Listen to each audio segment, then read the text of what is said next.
How to log in to Disney Employee Hub. Let's get started. Launch your preferred browser. Now at the top, you're gonna see the search box.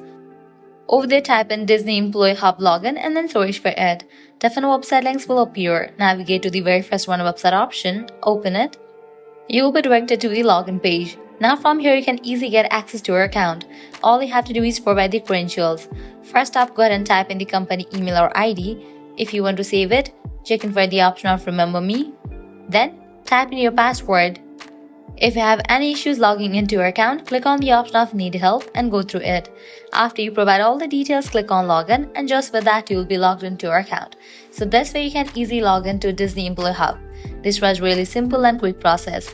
At the end, if you guys find this video helpful, don't forget to like, share and subscribe to our channel. Thanks for watching.